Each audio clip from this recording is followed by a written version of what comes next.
अब देखो बच्चों, आज जो हम टॉपिक स्टार्ट करेंगे और ये टॉपिक है एक्सट्रैक्शन ऑफ आयरन, Fe का निष्कर्षण। ओके, तो देखो बच्चों, इस टॉपिक में हम आयरन के कंप्लीट एक्सट्रैक्शन में कुल कितने स्टेप्स यूज होते हैं, उन सारे स्टेप्स को एक के बाद एक डिस्कस करेंगे। ओके, तो फिर स्टार्ट करते हैं और सबसे फर्स्ट पॉइंट है ओर्स ऑफ आयरन। तो देखो बच्चों, जो आयरन है उसके ये इंपॉर्टेंट ओर्स हैं। फर्स्ट है hematite Fe2O3, magnetite Fe3O4, limonite Fe2O3 siderite, spathic iron FeCO3, iron pyrite FeS2 और चाल्को-पायराइट या कॉपर पायराइट CuFeS2। ये कुल मिला के Fe के क्या हैं ओर्स। इनमें से जो आयरन का कॉमर्शियल प्रोडक्शन किया जाता है उसके लिए मेनली जो ओर यूज होता है वो है हेमेटाइट। ओके, इसी हेमेटाइट ओर से एक कंप्लीट मेटल का मींस आयरन का कंप्लीट एक्सट्रैक्शन कितने स्टेप्स में होगा उनको हम एक एक करके डिस्कस करेंगे। तो देखो, सबसे फर्स्ट स्टेप होता है कंसंट्रेशन ऑफ ओर, अयस्क का सांद्रण। तो देखो बच्चों, ये जो ओर है हेमेटाइट, एक तो ये मैग्नेटिक होता है, ओके, और हैवी होता है। तो इसका जो कंसंट्रेशन है, ओके, हेमेटाइट, मैंने लिखा है कि iron mainly extracted from haematite ore, therefore ore is concentrated by gravity and magnetic separation method। मैंने अभी आपको बताया कि आयरन का जो कमर्शियल प्रोडक्शन है वो इसी ओर से होता है। ये ओर एक तो हैवी होता है और दूसरा है कि मैग्नेटिक नेचर का होता है। तो हम जानते हैं कि ओर अगर हैवी है और जो उसमें गैंग मटेरियल है या गैंग पार्टिकल्स हैं वो लाइटर हैं, तो उसके लिए सबसे पहले कौन सी मेथड यूज होगी? Gravity separation. ऐसा करने से जो लाइटर इंप्योरिटीज हैं या गैंग पार्टिकल्स हैं वो हट गए। फिर इसके बाद इसमें से मैग्नेटिक और नॉन मैग्नेटिक जो कंपोनेंट्स हैं ओर्स के, उनको हटाया जाता है और इसके लिए यूज होगा कौन सी? Magnetic separation method. तो ओर का जो कंसंट्रेशन है वो इन टू मेथड से होता है। समझ गए बच्चों कि लोह का जो मुख्य निष्कर्षण है वो किससे होता है? हेमेटाइट अयस्क से। और इस अयस्क का सांद्रण किस विधि से किया जाता है? एक तो गुरुत्वीय पृथक्करण विधि और दूसरा है चुंबकीय पृथक्करण। क्योंकि ओर हैवी है, ठीक है, वजनदार होता है, इसलिए गुरुत्वीय पृथक्करण, और मैग्नेटिक नेचर का है हेमेटाइट, तो चुंबकीय पृथक्करण। तो पहले यहां तक नोट कर।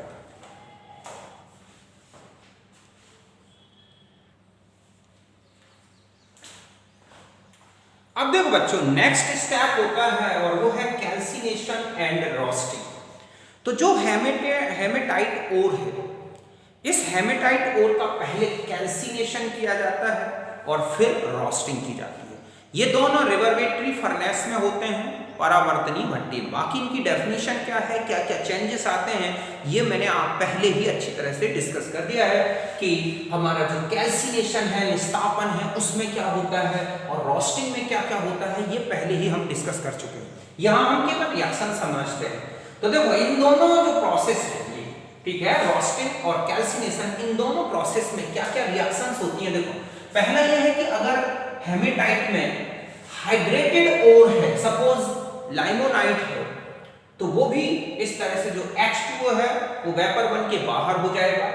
अगर उसमें कार्बोनेट ओर्स के कुछ पार्टिकल्स हैं तो इस तरह से डिकम्पोज्ड हो जाते हैं। ये दोनों प्रोसेस क्या है, ये दोनों रिएक्शंस किससे रिलेटेड हैं? कैल्सिनेशन, निस्तापन से। ओके, इसके बाद जब रोस्टिंग की जाती है तो उसमें अगर सल्फर है तो SO2 बन के ऑक्सीडाइज होकर वोलेटाइल होकर बाहर हो जाएगा। ऐसे ही फास्फोरस ऑक्सीडाइज हो जाता है।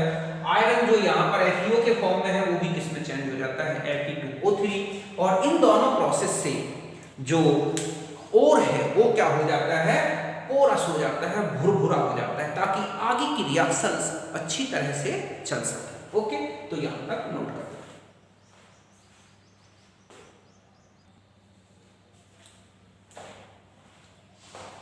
अब देखो बच्चों, नेक्स्ट जो स्टेप होता है वो है स्मेल्टिंग, प्रगलन।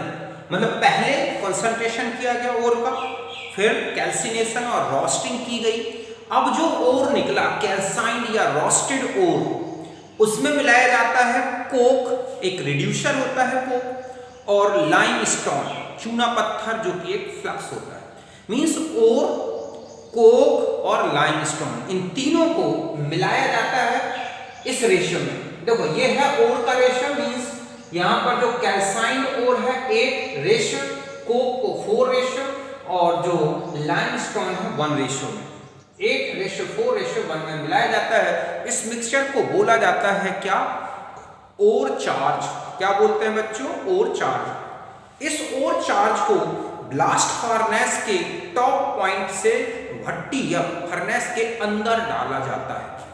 ओके, यही मैंने लिखा है कि calcined and roasted ore mixed with coke, मतलब ये है reducer, and limestone means flux in 8:4:1 and introduced in blast furnace।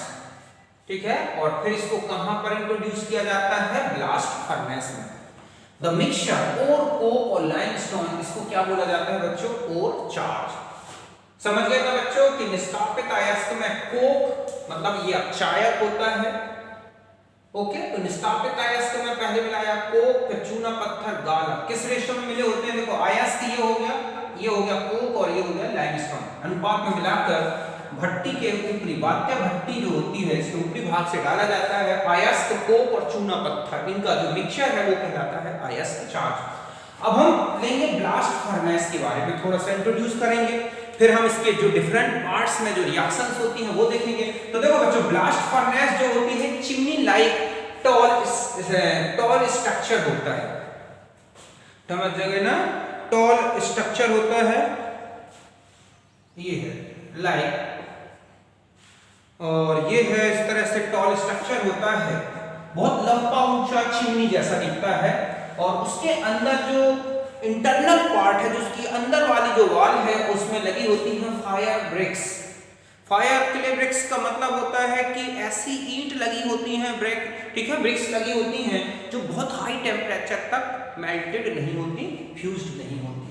और इसकी जो हाइट है बच्चों वो होती है 20 से 60 मीटर की, और जो इसका डायमीटर है, जो सबसे वाइडेस्ट पार्ट का जो डायमीटर होता है, जो कि सबसे लोअर पार्ट में होता है, और वो होता है 8 से 10 मीटर। समझ गए ना? और इसके 3 पार्ट्स होते हैं भट्टी में, कुल मिला के 3 पार्ट्स हैं। फिर से समझे, चिमनी लाइक टॉल स्ट्रक्चर होता है, lined with fire bricks, okay, and 20 to 60 metre high and 8 to 10 metre diameter at widest part. जहां सबसे चौड़ा पार्ट है वहां उसकी जो वाइड डायमीटर है वो कितनी होती है? 8 से 10 मीटर। इसके 3 पार्ट्स हैं। तो चिमनी के समान ऊंची संरचना जो कि इतनी मीटर की ऊंचाई की होती है, और चौड़ाई ये होती है सबसे चौड़े भाग में। इसके 3 भाग हैं। एक तो होता है double cup and cone arrangement, ये सबसे टॉप पार्ट है, वहां पर एक कप और एक कोन अरेंजमेंट होता है। अभी मैं स्ट्रक्चर से बताऊंगा जहां से ओर इंट्रोड्यूस होता है, अंदर आता है, समझ गए ना? और ये सबसे टॉप पार्ट पर होता है। दूसरा होता है सॉफ्ट। सॉफ्ट जो होता है, सॉफ्ट कहलाता है, सॉफ्ट पूरी बॉडी ही है, समझ लो, टॉप पार्ट से लेके लोअर पार्ट जहां तक भट्टी है, ठीक है, वहां तक के पार्ट को बोला जाता है कौन सा? सॉफ्ट, जिसमें 2 कोन दिखाई देंगे आपको। इसमें 2 कोन स्ट्रक्चर दिखेंगे, एक ऊपरी जो अपर कोन है, ठीक है, formed by the joining 2 cones. The upper cone is called body, ठीक है, and lower cone is called bosh. अभी हम स्ट्रक्चर से समझेंगे, ओके? तो यहां तक नोट करें।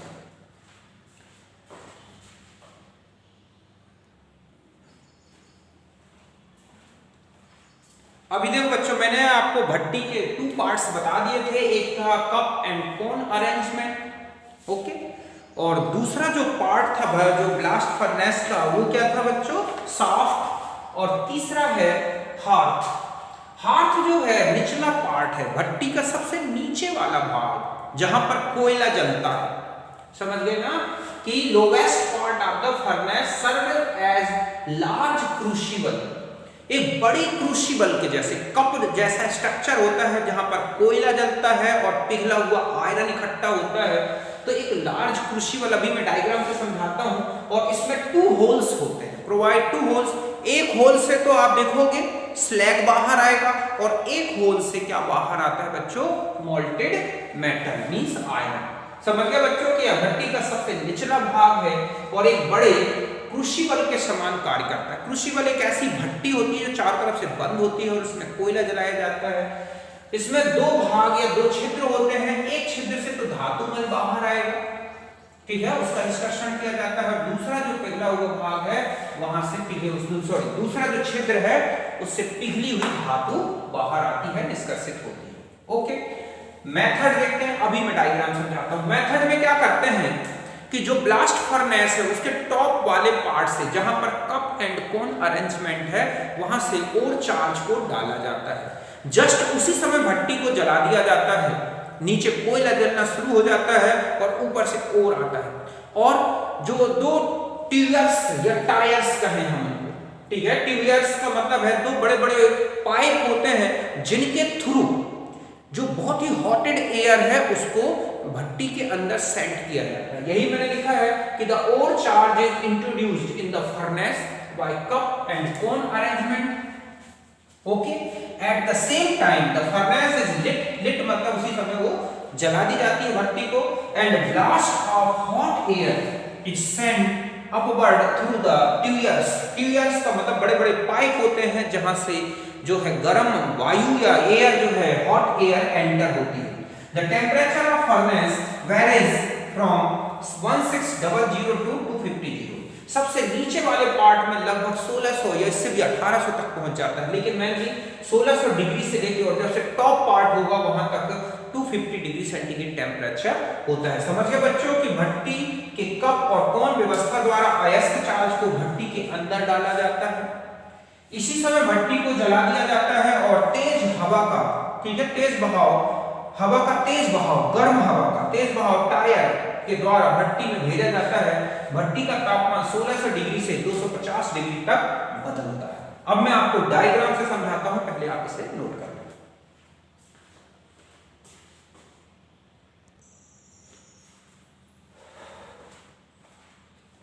अब देखो बच्चों, ये है ब्लास्ट फर्नेस जो मैंने आपको अभी बताया। यहां पर ये है टॉप पार्ट। इस टॉप पार्ट में आप देख रहे हैं double cone and cup arrangement होता है। यहां पर ये जो भरा हुआ है ये क्या है, और चार्ज। ये डबल कोन लगे हुए हैं, डबल कप होते हैं। ये इसलिए लगे होते हैं ताकि और चार्ज या और एकदम भट्टी में अंदर ना जाए, धीरे धीरे एक इंस्टॉलमेंट में धीरे धीरे इंट्रोड्यूस होता है। समझ गए बच्चों कि जैसे ही ये जो है नीचे की तरफ आता है और अंदर आ जाता है, फिर ऊपर खिसक जाता है तो ये बंद हो जाते हैं दोनों वाल्व, और इस तरह से और एक डेफिनेट अमाउंट में ही अंदर क्या होता जाता है, और को अंदर जाने देता है। इसलिए लगाए जाते हैं double cone and cup arrangement. तो ये जो इतना पार्ट है ये है double cup and cone arrangement. समझ गए बच्चों? इस तरह से ये जो देख रहे हैं आप, ऐसे मैंने दीवार सी बनाई है, ये रिवर पे, ठीक है। तो ये जो ये है, मैं इसके लिए यहां कहीं लिख देता हूं, ओके, रिफ्रैक्टरी ब्रिक्स वॉल। समझ गए बच्चों? रिफ्रैक्टरी ब्रिक्स का मतलब है कि ऐसी ब्रिक्स से बनी होती है, ईंटों से बना होता है, जो बहुत हाई टेम्परेचर पर भी क्या नहीं होती है, मेल्ट नहीं होती, फ्यूज्ड नहीं होती। मेनली एल्यूमिना, सिलिका या क्वार्ट्ज इससे बनी होती है। तो ये रिफ्रैक्टरी ब्रिक्स वॉल होती है। यहाँ ये दो जो पाइप लगे होते हैं, यहाँ से ओपन होती है वॉल और यहाँ से वेस्ट गैसेस बाहर आती है, ठीक है। जो वेस्ट गैसेस हैं, मतलब इसके अंदर जो गैसेस बनती हैं वो बाहर निकलती रहती हैं। फिर नीचे आ जाते हैं। अब यहां से लेके बच्चों, यहां से लेके और यहां तक का जो पार्ट है यही कहलाता है शाफ्ट। शाफ्ट में दो पार्ट देख रहे हैं आप, दो कोन दिख रहे हैं, एक कोन तो ये ऊपर का और एक कोन नीचे की तरफ, इतना ये कहलाएगा एक कोन। तो इस तरह से ये वाला पार्ट तो ये बॉडी हो गया, और जो नीचे वाला पार्ट है, समझ गए ना, इस तरह से ये कोन है, तो ये दो कोन में बटा हुआ है। तो एक कोन तो ऊपर का बॉडी हो गया, नीचे का होता है बॉस, और इसके नीचे ये है हार्ट, ओके। तो इस तरह से यहां पर अब ये जो पूरी फर्नेस होती है इस तरह से बटी होती है, इसके अलग अलग पार्ट्स होते हैं। सबसे टॉप वाला ये जो पार्ट है इसको बोलते हैं रिडक्शन जोन। यहाँ का टेम्परेचर 250 डिग्री सेंटीग्रेड से 700 डिग्री सेंटीग्रेड तक का होता है। उसके नीचे वाला जो पार्ट है इसको बोलते हैं स्लैग फॉर्मेशन जोन, अपचायन क्षेत्र। ये है गालन मतलब धातु मन निर्माण क्षेत्र। स्लैग फॉर्मेशन जोन ये टेम्परेचर 800 से 1000 डिग्री तक होता है। इसके नीचे है फ्यूजन जोन, इतना पार्ट। यहाँ पर जो मेटल रिड्यूस हुआ है और यहाँ पर जो हमारा स्लैग बना है वो दोनों आके यहाँ पर क्या हो जाते हैं बच्चों, फ्यूज्ड हो जाते हैं, पिघल जाते हैं। और ये पार्ट है जहां पर कि कोयला जलता है और पिघला हुआ लोहा जो है बहता रहता है, आयरन, इसको बोलते हैं कंबस्शन जोन। यहाँ का टेम्परेचर 1500 से 1800 डिग्री सेंटीग्रेड तक होता है, जबकि यहाँ 1200-1500 तक का है। और ये नीचे वाला जो पार्ट दिख रहा है हार्ट कहलाता है, क्रूसिबल कप जैसा स्ट्रक्चर बना हुआ है। यहाँ पर जो है पिघल, ये तो ये जो मैंने इस तरह से बनाया है, यहाँ पर ये ऊपरी पार्ट में स्लैग होता है पिघला हुआ, और ये निचला जो पार्ट देख रहे हैं आप इसमें मोल्टेन मेटल या आयरन होता है। यहाँ से स्लैग बाहर आता है और यहाँ से पिघला हुआ मेटल या फ्यूज्ड मेटल बाहर आता है, मोल्टेन मेटल। ये दोनों तरफ इस तरह से पाइप्स लगे होते हैं, इनसे बहुत ही हॉट एयर को अंदर एंटर कराया जाता है, इनको बोलते हैं एयर ट्यूबर्स। इनके थ्रू बहुत ही गर्म हवाएं अंदर ऊपर जाती हैं, तो यहाँ से जो CO2 और CO बनती है वो ऊपर की तरफ पहुंचती है और फिर अलग अलग पार्ट में अलग अलग रिएक्शंस कराती है। अब हम ये देखेंगे कि reduction zone, slag formation zone, fusion zone और कंबस्शन जोन, इन जोन्स में किस तरह से रिएक्शंस होती हैं उनको हम अलग अलग डिस्कस करेंगे। ओके, तो यहाँ तक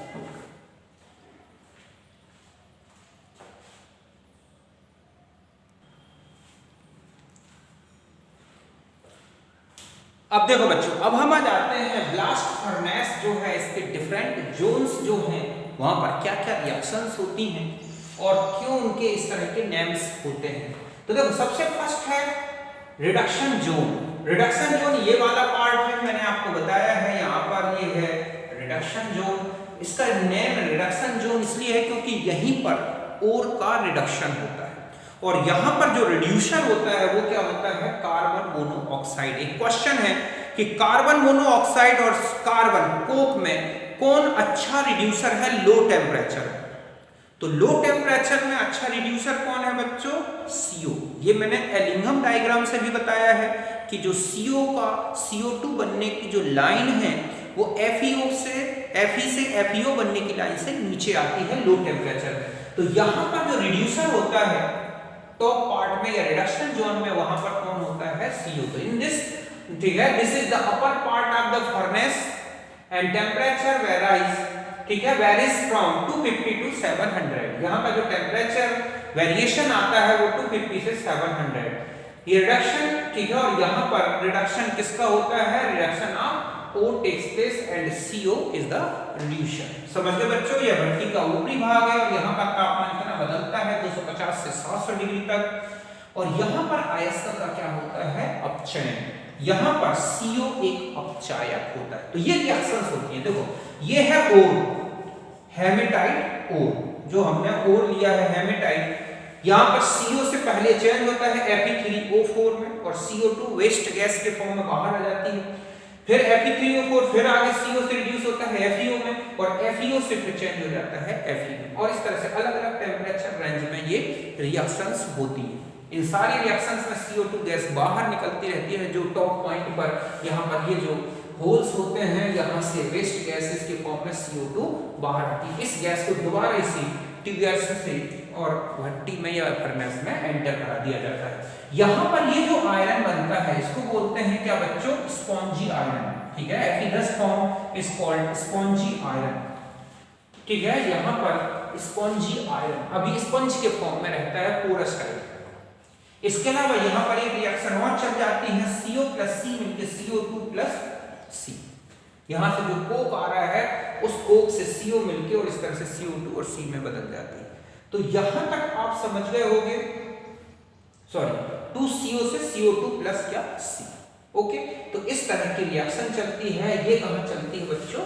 रिडक्शन जोन में। यहाँ से जो CO मिल रही है यहाँ पर, वो नीचे से आती है। यहाँ पर CO2 और कोक की रिएक्शन से CO बनता है, और जो कि इन हॉट एयर के थ्रू ऊपर पहुंच जाती है। ओके, तो यहाँ तक नोट करो।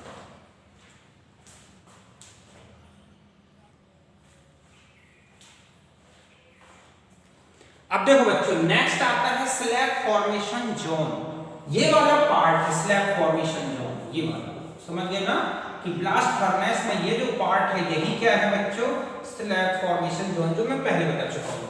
तो this is the central part of the furnace, ये बीचों बीच आता है, और यहाँ का temperature varies from 800 to 1000 degree centigrade, और इसमें ये रिएक्शंस होती हैं। समझ गए बच्चों कि ये मध्य वाला भाग है, यहाँ का तापमान 800 से 1000 डिग्री तक बदलता है, और ये रिएक्शंस होती हैं। देखो यहाँ पर जो लाइमस्टोन लिया गया है फ्लक्स के फॉर्म में, वो डिकम्पोज्ड होता है और क्या बन गया? CaO और CO2 गैस बाहर हो गई। ये जो फ्लक्स है, अब ये इम्प्योरिटी है SiO2 की, इससे रिएक्शन करके क्या बना लेता है? स्लैग। तो इस तरह से इस पार्ट में मेनली क्या बन जाता है? स्लैग। इसीलिए इसको नेम पड़ा है स्लैग फॉर्मेशन जोन। इसके अलावा जो ये कोक है, ये P4O10 SiO2 MnO2, इनको क्या कर लेता है? इस तरह से रिड्यूस करके इन एलिमेंट्स में चेंज कर देता है। मींस फास्फोरस पेंटॉक्साइड से फास्फोरस, SiO2 से सिलिकॉन, MnO2 से Mn, इस तरह से कुछ एलिमेंट्स इस तरह से रिड्यूस हो गए। ये जो एलिमेंट्स बने और ये CO गैस के ऊपर चली गई रिडक्शन जोन में, तो यहाँ पर इन एलिमेंट्स मतलब फास्फोरस, सिलिकॉन और Mn, इनका कुछ पार्ट तो स्पॉन्जी आयरन एब्जॉर्ब कर लेता है, जो कि रिडक्शन जोन से आ रहा है, स्पॉन्जी आयरन में एब्जॉर्ब हो जाता है, और बाकी जो पार्ट है वो स्लैग से या स्लैग में एब्जॉर्ब हो जाता है। तो इस तरह से स्पॉन्जी आयरन में ये इम्प्योरिटी के फॉर्म में मिल जाता है। इसके अलावा कार्बन भी तो होता ही होता है, और ये एलिमेंट भी स्पॉन्जी आयरन में एब्जॉर्ब हो जाते हैं। बाकी बचे जो हैं वो स्लैग में एब्जॉर्ब होते हैं। तो यहाँ तक नोट करें।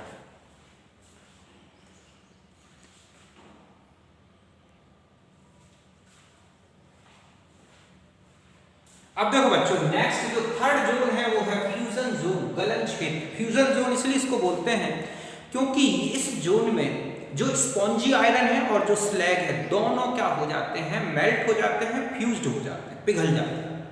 ओके, तो ये जो जोन है जस्ट कंबस्शन जोन के ऊपर होता है, और यहाँ का जो टेम्परेचर है वो कितना होता है? 1200 से 1500 डिग्री सेंटीग्रेड।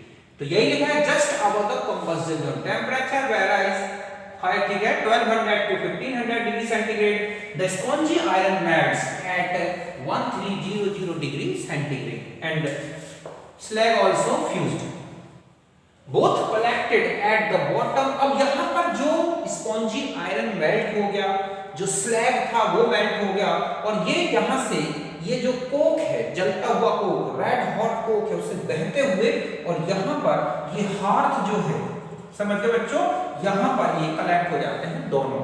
नीचे तो हो गया मेल्ट, ठीक है, मोल्टन Fe, और उसके ऊपर स्लैग इकट्ठा होता है। स्लैग इसलिए ऊपर होता है क्योंकि वो मोल्टन Fe से क्या होता है? लाइटर होता है। तो यही लिखा है कि the both collected at the bottom of hearth, the slag which be lighter and floats over the molten Fe। समझ गए बच्चों कि दहन क्षेत्र के जस्ट ऊपर ये वाला जो पार्ट है, आप जानते हैं कि यही है फ्यूजन जोन। यहाँ पर जो मेटल था, मतलब जो आयरन था, स्पॉन्जी आयरन और धातुमल, दोनों पिघल जाते हैं अच्छी तरह से, और ये पिघले हुए दोनों आयरन और स्लैग नीचे आ जाते हैं, भट्टी के निचले भाग में यहाँ पर इकट्ठे हो जाते हैं। आयरन नीचे पिघला हुआ और उसके ऊपर ये होता है धातुमल। इसको यहाँ से निकाल लिया जाता है, इस होल से, और इस होल से ये पिघला हुआ धातु निकल जाता है। सर समझ गए ना? तो ये प्रोसेस पूरी चलती है। स्पॉन्जी धातु पिघल जाते हैं, भट्टी के निचले भाग में एकत्रित हो जाते हैं, धातुमल हल्का होता है और पिघली धातु की सतह पर तैरता रहता है। फिर आता है कंबस्शन जोन। अब ये जो पार्ट है बच्चों, ये वाला पार्ट है, ओके, यहाँ पर कोयला जलता है, कोक जलता है, और उससे बहुत ज्यादा हीट निकलती है, और इसलिए यहाँ का टेम्परेचर लगभग कितना हो जाता है? इतने डिग्री, 1500 डिग्री सेंटीग्रेड से 1800 डिग्री सेंटीग्रेड। यहाँ पर कोक के जलने से हीट निकलती है और CO2 बनी, और ये हीट निकली। CO2 और कोक, इस रेड जो हॉट कोक है वो और CO2 इतने डिग्री सेंटीग्रेड टेम्परेचर पर रिएक्शन करते हैं और क्या बना लेते हैं CO। CO का बनना एक एंडोथर्मिक रिएक्शन है। ओके, और ये CO ही कहा जाती है ऊपर की तरफ, जब यहाँ से हॉट एयर आती है तो उसके थ्रू ये कहाँ पहुंच जाती है, भट्टी के ऊपरी भाग में। तो यहाँ पर रिडक्शन जोन में फिर यही CO किसका वर्क करती है, रिड्यूसर का। अब यहाँ बता दूं मैं कि यहाँ जो कोक है, जब इसमें आयरन पिघला हुआ स्पॉन्जी आयरन बहता है, अगर उसमें कुछ अमाउंट में FeO बच गया, ऊपर रिड्यूस नहीं हो पाया, सपोज 1% भी बच गया, तो वो जब इस कोक पर, जलते हुए कोक पर जब बहता है तो बचा हुआ FeO भी कार्बन से क्या हो जाता है बच्चों, रिड्यूस। क्यों? क्योंकि मैंने आपको बताया है एलिंगम डायग्राम में कि भट्टी का जो निचला पार्ट है वहां पर जो रिड्यूसर होता है वो क्या होता है, कोक। तो यहाँ पर बचा हुआ FeO या Fe2O3 जो भी बचा है वो कंप्लीट इसमें चेंज हो जाता है Fe में। तो इस तरह से अब यहाँ पर जो हमें आयरन मिला पिघला हुआ, इसको बाहर निकाला जाता है, इसे बोलते हैं पिग आयरन, कच्चा लोहा। बाद में से अलग अलग फॉर्म में ढाला जाता है, इसलिए उसको बोला जाता है ढलवा लोहा। समझ गए ना? अभी हम सारे जो है कास्ट आयरन है, रॉट आयरन है, स्टील है, पिग है, इनके बारे में अलग अलग डिस्कस करेंगे। तो यहाँ तक आप समझते होंगे कि पूरी भट्टी के अंदर क्या क्या रिएक्शंस हुई। रिडक्शन जोन में ओर का रिडक्शन हुआ, फिर उसके नीचे आ गए, वहां पर स्लैब का फॉर्मेशन हुआ लाइमस्टोन और रेत से, फिर उससे नीचे आए फ्यूजन जोन में, तो मेटल, स्पॉन्जी मेटल और जो स्लैग है दोनों पिघल गए और ये बहते हुए हार्थ या भट्टी के निचले पार्ट में इकट्ठे हुए। यहाँ पर कोयला लगता है जिससे CO भी बनती है और ऊपर चली जाती है, CO और CO2, और बचा हुआ FeO भी इस पार्ट में रिड्यूस हो जाता है, किसके थ्रू, कार्बन के। तो कुल मिला के ये है ब्लास्ट फर्नेस की टोटल रिएक्शंस। तो आप इसे नोट करें।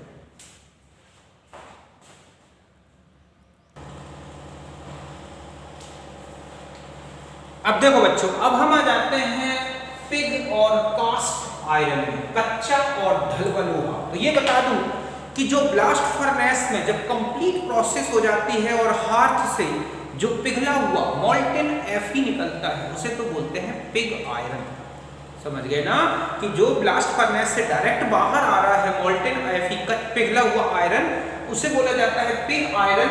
और इसमें जो है लगभग 93% तो आयरन होता है, 5% कार्बन होता है, बाकी SiMnP ये इम्प्योरिटीज के फॉर्म में रहते हैं। ये लिखा है कि after complete process in blast furnace the molten iron obtained from hearth is allowed to solidify, the solid Fe is called pig iron. सीधा है कि वो पिघला हुआ आयरन बाहर निकला, उसे सॉलिडिफाई किया गया तो उसे बोला जाता है pig iron. It contain 93% Fe, 5% carbon and the rest of SiMn and P as impurities। समझ के बच्चों कि बातें भट्टी में संपूर्ण प्रक्रम के बाद जो आयरन प्राप्त होता है उसका कठोरीकरण किया जाता है, इसे कच्चा लोहा कहते हैं। आयरन 93%, कार्बन 5%, बाकी SiMnP ये होते हैं। ये सबसे ज्यादा इम्प्योर फॉर्म है आयरन का, सबसे अशुद्ध रूप है। फिर आता है कास्ट आयरन, ढलवा लोहा। अब क्या किया जाता है कि जो पिग आयरन है इसे दोबारा रिमेल्ट किया जाता है, पिघलाया जाता है, और फिर इसे डिफरेंट जो है आर्टिकल्स में क्या कर दिया जाता है बच्चों, ढाल दिया जाता है, कास्ट किया जाता है, मोल्डेड किया जाता है। इसी को हम बोलते हैं मोल्डेड या कास्ट फॉर्म को ही क्या बोला जाता है बच्चों, कास्ट आयरन। ये लिखा ना कि pig iron is remelted and cast और poured into moulds, this is known as cast iron. Cast का मतलब ही है सांचे में ढाल देना। तो पिग आयरन को दोबारा पिघलाया और फिर उसे डिफरेंट टाइप्स के आर्टिकल्स में, जैसे स्लीपर है, गाटर है, इस तरह से ढाल दिया जाता है, इसीलिए इसको बोला गया है ढलवा लोहा। ये यही आयरन परसेंटेज होता है जो कि पिग आयरन में है। मींस ढलवा लोहा जो है ये आयरन का इम्प्योर फॉर्म है, सबसे ज्यादा impure. The molten pig iron is, अब आता है कि जब मोल्टेन पिग आयरन को ठंडा किया जाता है तो 2 टाइप से किया जा सकता है। एक लिखा है कि when molten pig iron is cooled at once, एक बार में ही, तो iron is called white cast. जब एकदम गर्म करके सीधा ठंडा कर दिया जाता है एक बार में ही, तो इससे जो आयरन मिलता है उसे बोलते हैं व्हाइट कास्ट। इसमें जो कार्बन होता है बच्चों वो Fe3C, जिसे सीमेंट सेमेंटाइट बोलते हैं, इस फॉर्म में रहता है। जबकि धीरे धीरे जब पिग आयरन को ठंडा किया जाता है तो इससे मिलता है ग्रे कास्ट आयरन, और इसमें जो कार्बन होता है वो किस फॉर्म में होता है, ग्रेफाइट के फॉर्म में। समझ गए ना कि जब पिग आयरन को पिघला के दोबारा ढाला जाता है तो बोलते हैं ढलवा लोहा। दो प्रकार से होता है, एकदम पिघले हुए आयरन को, पिग आयरन को ठंडा कर दिया जाए तो जो मिलेगा आयरन वो व्हाइट कलर का होता है और उसमें कार्बन Fe3C के फॉर्म में, इसको बोलते हैं सेमेंटाइट, इस फॉर्म में होता है। और धीरे धीरे ठंडा करें तो ग्रे कास्ट आयरन मिलता है जिसमें कार्बन ग्रेफाइट के फॉर्म में होता है, ग्रे ग्रेफाइट, ऐसे याद रखना है। ग्रे कास्ट आयरन में ग्रेफाइट होता है और व्हाइट कास्ट में Fe3C। समझ गए बच्चों कि जो कच्चा लोहा है उसे पिघलाया जाता है दोबारा और फिर उसे डिफरेंट प्रकार जो अलग अलग सांचों में ढाल दिया जाता है, उसी को बोलते हैं ढलवा लोहा, ढाला जाता है। जब पिघले हुए आयरन को धीरे धीरे ठंडा करते हैं तो मिलता है ग्रे कलर का कास्ट आयरन जिसमें कि कार्बन ग्रेफाइट के फॉर्म में होता है। और जब एक बार में ही ठंडा कर दिया जाता है तो हमें मिलता है सफेद रंग का, ठीक है, ढलवा लोहा, और उसमें कार्बन होता है Fe3C के फॉर्म में। उपयोग देखें ढलवा लोहा तो देखो स्टोव्स हैं, पाइप्स हैं, रेडिएटर्स हैं, रेलवे स्लीपर हैं, गाटर हैं, टाइल्स हैं, ये सब इन्हीं से बनते हैं ढलवा लोहा से। जो सरिया आता है, गाटर आते हैं, ये सीधे डायरेक्ट भट्टी से निकले हुए लोहे को ही ढाला जाता है। ओके, यहाँ तक।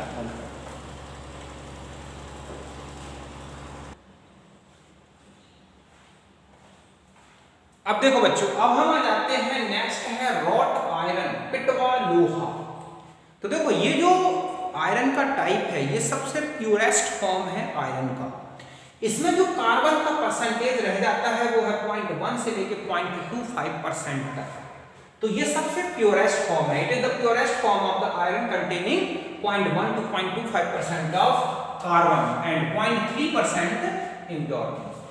अब आता है कि ये बनाया कैसे जाता है, तो it is manufactured by puddling process. Puddling process क्या होती है बच्चों, पुडलिंग, ठीक है। इस प्रोसेस में ये एक भट्टी होती है, इसको बोलते हैं पुडलिंग फर्नेस। पुडलिंग फर्नेस में ये जो इस तरह से आप देख रहे हैं, ये कपनुमा स्ट्रक्चर दिख रहा है कप जैसा, इसकी ये जो लेयर है या स्तर है, यहाँ पर Fe2O3 हेमेटाइट की लाइनिंग की जाती है, हेमेटाइट लगा दिया जाता है और यहाँ पर भर दिया जाता है क्या, कास्ट आयरन, और यहाँ से हॉट एयर पास की जाती है, इससे ये आयरन पिघल जाता है। कास्ट आयरन क्या हो जाएगा, पिघल जाता है। समझ गए ना, यही लिखा है कि this iron manufactured by puddling process. In this process cast iron is melted in puddling, ठीक है, फर्नेस। तो पुडलिंग जो फर्नेस है वो ये मैंने बताई, ये इस तरह की फर्नेस है, इसका ये जो अस्तर है, जो इसका लाइन है, ये किससे बनी होती है, हेमेटाइट से। और जो है ये लिखा ना furnace which line with haematite. और अब ऐसा जब हेमेटाइट के साथ जब हम कास्ट आयरन को गर्म करते हैं तो हम देखेंगे कि क्या क्या रिएक्शंस होती हैं। तो समझ गए बच्चों कि कच्चा लोहा सबसे यह लोह का सबसे शुद्धतम रूप है रॉट आयरन, जिसको हम बोलते हैं पिटवा लोहा। इसमें ढलवा लोहा, ठीक है, इसमें और इसमें कार्बन होता है 0.1 से 0.25% तक कार्बन होता है, बाकी 0.3% शुद्धियां होती हैं। और इसे प्राप्त करने के लिए जो प्रोसेस यूज होती है उसे बोलते हैं पुडलिंग प्रोसेस। इसमें ढलवा लोहा को पुडलिंग भट्टी में लेकर पिघलाया जाता है। इस भट्टी में हेमेटाइट का अस्तर लगा होता है, मतलब यहाँ पर एक लेयर लगा दी जाती है हेमेटाइट की। अब देखो बच्चों, हमें प्योरेस्ट फॉर्म लाना है, तो इसका मतलब ये होगा कि आयरन में जितनी भी इंप्योरिटीज है उनको हटाया जाए, means silicon, phosphorus, Mn, carbon. तो इनको हटाने के लिए किसका यूज होता है, हेमेटाइट का। देखो क्या रिएक्शंस होती हैं, जैसे ही हम फर्नेस में इसको हीट करते हैं, कौन से, कास्ट आयरन को, तो हेमेटाइट जो है, जो यहाँ पर एक लाइन लगी हुई है, स्तर लगा हुआ है, वो जितना भी कार्बन है उससे किसमें बदल देता है, CO गैस में। तो इस तरह से CO बाहर निकल गई, ये आयरन इससे निकला है। ऐसे ही सिलिकॉन को किसमें चेंज कर देगा, SiO2 में। Mn को किसमें, हेमेटाइट किसमें चेंज कर देता है, MnO में। बाद में MnO और SiO2 इनकी रिएक्शन से क्या बन जाता है, MnSiO3 जो कि स्लैग होगा। ऐसे ही फास्फोरस है Fe में और P2O5 में चेंज हो गया फास्फोरस, और P2O5 और Fe2O3 मिलके इस तरह से स्लैग बना देते हैं। ओके, तो इस तरह से आपने देखा कि ये जो इंप्योरिटीज थी, ओके, ये इंप्योरिटीज हेमेटाइट से क्या हो गई, सेपरेट हो गई। और इस तरह से ये आयरन और जो हमारा कास्ट आयरन है वो सब मिक्स हो जाता है। अब जब ये सारी इम्प्योरिटीज अलग हो गई, स्लैग के फॉर्म में निकल के बाहर हो गए, देखो CO बाहर निकल गया SiO और P2O5 ये सब स्लैग बना के और इस तरह से सरफेस में आ जाएंगे, क्योंकि ये लाइटर होता है तो यहाँ पर ये स्लैग बन जाता है। यहाँ पर ये है रॉट आयरन, समझ गए ना इस तरह से। अब जैसे ही इम्प्योरिटीज हट जाती हैं, आयरन कास्ट आयरन से इम्प्योरिटीज हटी और वो रॉट आयरन में बदला, ऐसे में इसका मेल्टिंग पॉइंट बढ़ जाएगा। मतलब कास्ट आयरन से ज्यादा मेल्टिंग पॉइंट कौन रखता है? Wrought iron. ऐसे में ये जो लिक्विड फॉर्म में था कास्ट आयरन, अब वो एक सेमी सॉलिड में बदलता है।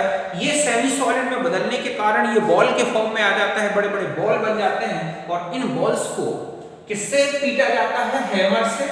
इसलिए इसको बोला गया है पिटवा लोहा, रॉट आयरन। ये लिखा है कि when the impurities are removed the melting point of iron rises and it becomes semi solid mass. The semi-solid mass is taken out in the form of ball. अब ये जो semi-solid जो मास है वो किस में बदलना लग शुरू हो जाता है? बॉल्स के फॉर्म में। It is beaten under steamer या hammer, समझ गए ना? स्टीम हैमर्स होते हैं बड़े बड़े, to squeeze out the ठीक है much of slag as possible। अब ये पीटा क्यों जाता है? ताकि इसमें जो स्लैग था वो सब बिल्कुल अलग हो जाए, क्योंकि सॉलिड फॉर्म में के साथ मिक्स हो जाता है स्लैग।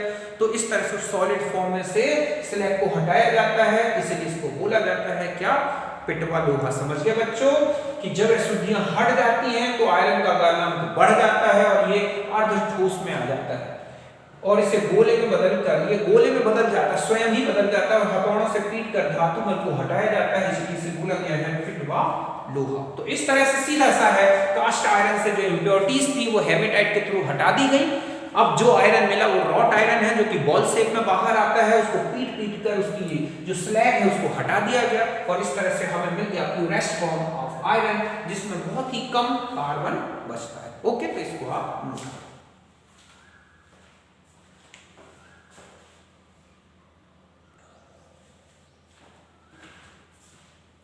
अब देखो बच्चों, आयरन के थर्ड टाइप में आते हैं और ये है स्टील, इसको बोलते हैं इस्पात। ओके, ये जो स्टील है एक्चुअली में यही आयरन का सबसे इंपॉर्टेंट कॉमर्शियल फॉर्म है।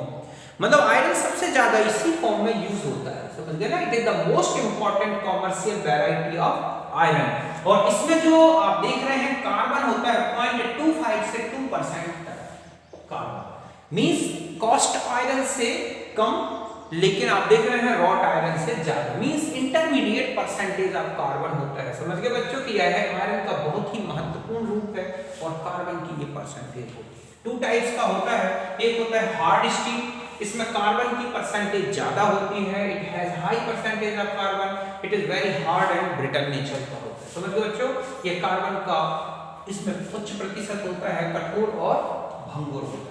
और दूसरा है mild steel, it has low percentage of carbon, थोड़ा सॉफ्ट टाइप का होता है ये स्टील, इसमें कार्बन का प्रतिशत कम होता है।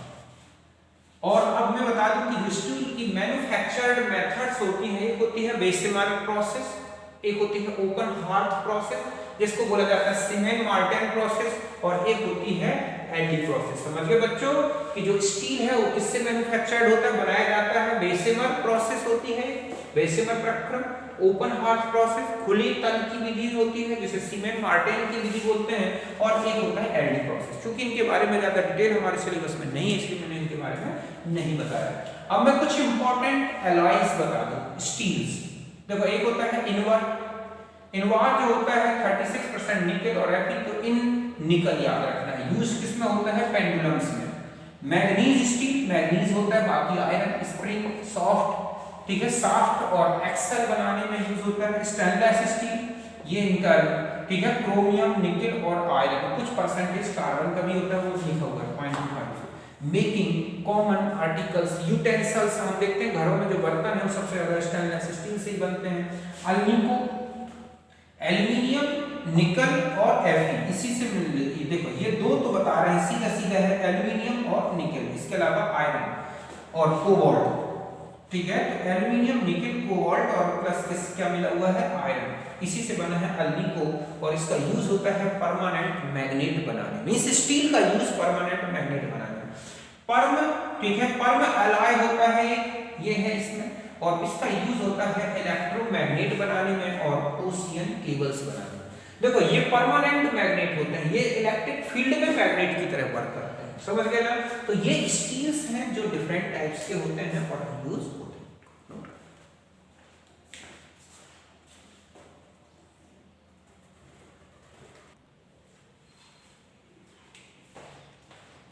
अब देखो बच्चों, अगर हम इन तीनों में डिफरेंस देखें कि क्या है, और यही आपको याद रखना है। पहला, एक तो परसेंटेज देखो आप, जो कास्ट आयरन है, रॉट आयरन है और स्टील, तो कास्ट आयरन ढलवा लोहा में आयरन 93 से 95% तक होता है, बाकी कार्बन होती है। पिटवा में देखो Fe 99.8% है, मैक्सिमम आयरन परसेंटेज इसी में है और बाकी कार्बन। और स्टील में देखें आप 99.5 से लेकर 98% तक, बाकी 2% तक कार्बन। इसका मेल्टिंग पॉइंट है 1200 डिग्री सेंटीग्रेड, ये है 1500 डिग्री सेंटीग्रेड, और ये 1300 से 1400 डिग्री के बीच में होता है, मतलब इसका एक इंटरमीडिएट मेल्टिंग पॉइंट है। ये बहुत ही हार्ड होता है, ये सॉफ्ट होता है, और इसकी जो हार्डनेस है वो मीडियम है, बीच की। कैन नॉट बी टेम्पर्ड, अभी मैं आपको टेम्परिंग बताऊंगा, इसको भी टेम्पर्ड नहीं कर सकते, इसको टेम्परिंग की जाती है। कैन नॉट बी वेल्डेड, इसकी वेल्डिंग नहीं होती, वेल्डेड बहुत इजी गोइंग हो जाता है, और इसको भी वेल्डेड किया जाता है लेकिन बहुत ही कठिनता से, welded with difficulty. Okay, can not be permanently magnetised, इसको परमानेंटली मैग्नेटाइज्ड नहीं किया जा सकता। मैग्नेटाइज्ड होता है बट नॉट परमानेंटली, मैग्नेटाइज्ड हो सकता है, और स्टील तो परमानेंटली मैग्नेटाइज्ड हो जाता है। क्रिस्टलाइन स्ट्रक्चर होता है इसमें, फाइब्रस होता है, और ये ग्रैन्युलर होता है। तो कुल मिला के ये है तीनों में डिफरेंस। काफी इंपॉर्टेंट क्वेश्चन आता है इसमें से कि सबसे प्योरेस्ट फॉर्म कौन सा है आयरन का, ठीक है, स्टील में क्या परसेंटेज है, कौन सा आयरन परमानेंट मैग्नेटाइज्ड हो सकता है, कौन सा वेल्डेड नहीं होता, तो ये पॉइंट याद रखना।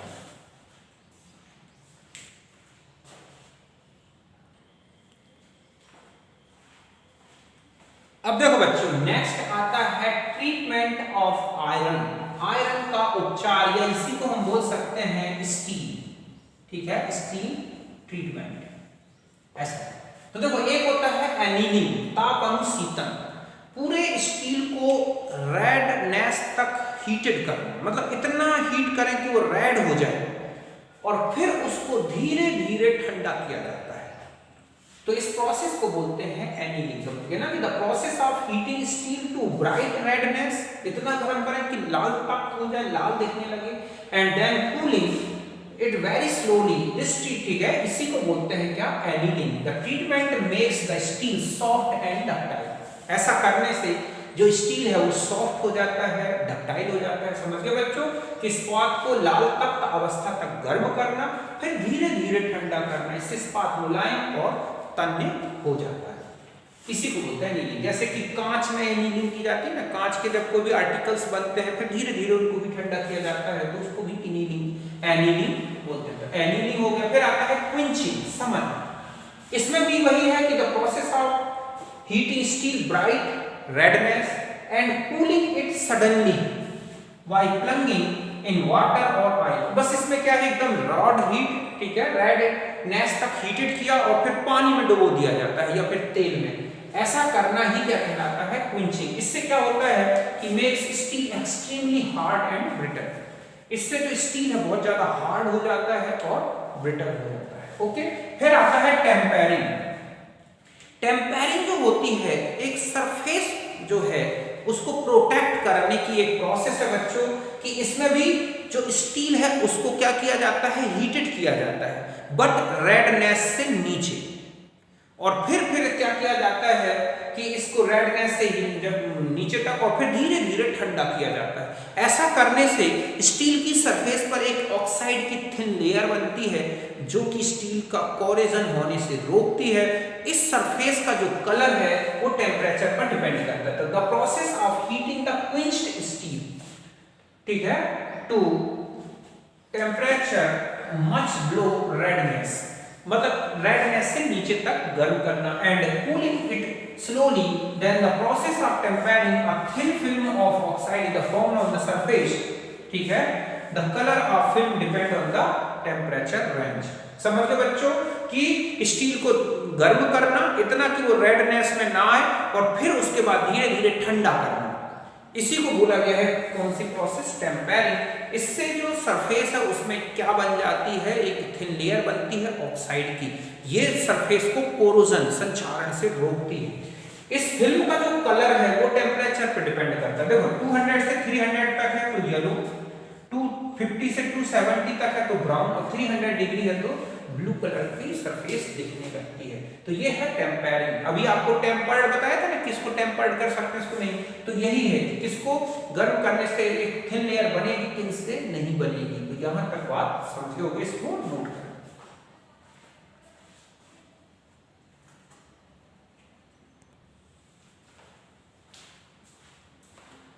अब देखो बच्चों, ट्रीटमेंट के कुछ और मेथड्स हैं, जैसे नाइट्राइडिंग। नाइट्राइडिंग में क्या होता है, स्टील को अमोनिया के एटमॉस्फेयर में 3 से 4 दिन तक किस टेम्परेचर पर 500 से 600 डिग्री सेंटीग्रेड ताप पर गर्म किया जाता है। ऐसा करने से क्या होता है कि मेटल की सरफेस मींस आयरन की सरफेस पर आयरन नाइट्राइड की एक थिन फिल्म बन जाती है जो कि मेटल को पैसिव बनाती है। समझ गए ना। Steel is heated in the atmosphere of dry ammonia at 500 to 600 degree centigrade for about 3 to 4 days.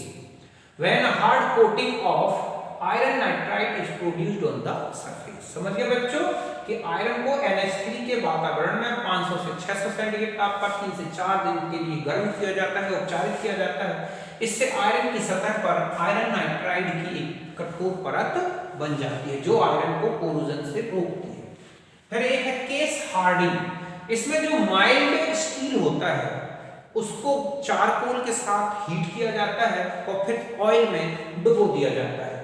ऐसा करने से सरफेस पर एक हार्ड स्टील की लेयर बन जाती है। The process of heating mild steel with charcoal and plunging into oil, this produced coating of hardened steel on the surface. समझ गए बच्चों कि जो मुलायम इस्पात होता है, माइल्ड स्टील होता है, उसको गर्म करके और तेल में डुबो दिया जाता है। ऐसा करने से सरफेस पर कठोर इस्पात की परत बन जाती है।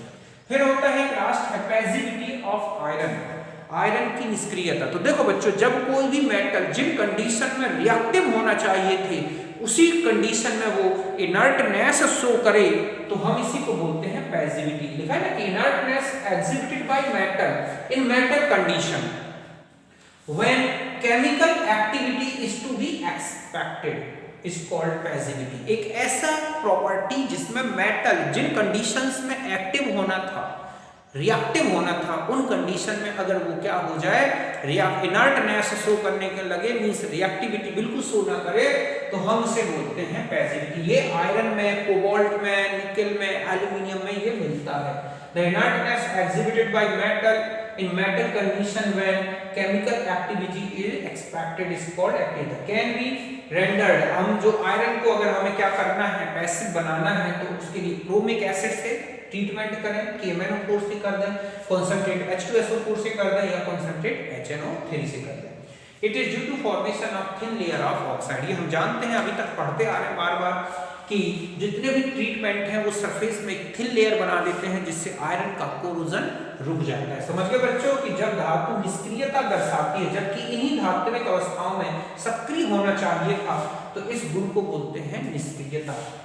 आयरन को अगर हमें निष्क्रिय करना है तो क्रोमिक एसिड में कर सकते हैं, KMnO4 में कर सकते हैं, H2SO4 में या HNO3 कंसंट्रेट आदि से निष्क्रिय किया जा सकता है। निष्क्रियता का कारण है धातु की सतह पर ऑक्साइड की पतली परत बन जाना। तो ये है कुल मिला के सरफेस ट्रीटमेंट आयरन का। तो ये मैंने पूरा आयरन की आपको मेटलर्जी बता दी। आप इसे एक बार अच्छी तरह से देखें, समझें।